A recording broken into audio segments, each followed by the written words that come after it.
Paul's ഉള്ള ഭാഗത്തൊക്കെ apply ചെയ്ത് കൊടുക്കുകയാണ്. ഈ പ്രൊഡക്റ്റ് പോൾസിനെ ഒരുപാടൊന്നും കൺസീൽ ചെയ്യുന്നില്ല കേട്ടോ. പൊതുവേ ഒരു സിലിക്കോൺ പ്രൈമർ യൂസ് ചെയ്യുന്നതായിരിക്കും നല്ലത്. ബട്ട് എൻ്റെ കയ്യിൽ ഈ പ്രൊഡക്റ്റ് ഉള്ളതുകൊണ്ട് ഞാൻ യൂസ് ചെയ്യുന്നതാണ്. ഡെയിലി ഫോർ എവറിൻ്റെ കൺസീലർ പാലറ്റിൽ നിന്ന് 2 ഷെയ്ഡ് മിക്സ് ചെയ്ത് ഞാൻ അണ്ടർ ഐ കൺസീൽ ചെയ്യാണ്. അണ്ടർ ഐയുടെ ഡാർക്ക്നെസ് ഒക്കെ ഇതേപോലെ നമ്മൾ ഷെയ്ഡ് ചെയ്യുന്ന 2 ഷെയ്ഡ് ഡാർക്കായിട്ടുള്ളൊരു കളർ കൊണ്ടിട്ട് നമുക്കിങ്ങനെ കൺസീൽ ചെയ്ത് കൊടുക്കാൻ പറ്റും. ഇതിന് പകരം നിങ്ങൾക്ക് ഓറഞ്ച് കൺസീലറും യൂസ് ചെയ്യാം. ഞാൻ ഓറഞ്ച് കൺസീലർ അല്ല, സാധാരണ കളർ കൺസീലർ തന്നെയാണ് ഈ പ്രാവശ്യം യൂസ് ചെയ്തിട്ടുള്ളത്. പാക്കിൻ്റെ കൺസീലർ ബ്രഷ് കൊണ്ട് നന്നായിട്ട് കൺസീൽ ചെയ്ത് കൊടുക്കുകയാണ്.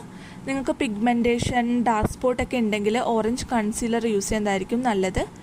ഡെയിലി ഫോർ എവറിൻ്റെ ഫൗണ്ടേഷനാണ് ഞാൻ യൂസ് ചെയ്യുന്നത്. ഡെയിലി ഫോർ എവറിൻ്റെ ഡ്രൈ സ്കിന്നിന് പറ്റിയിട്ടുള്ള ഡ്യൂവി ഫൗണ്ടേഷനാണ് കേട്ടോ ഇത്. ഞാൻ ഉപയോഗിച്ചുള്ള ഷെയ്ഡ്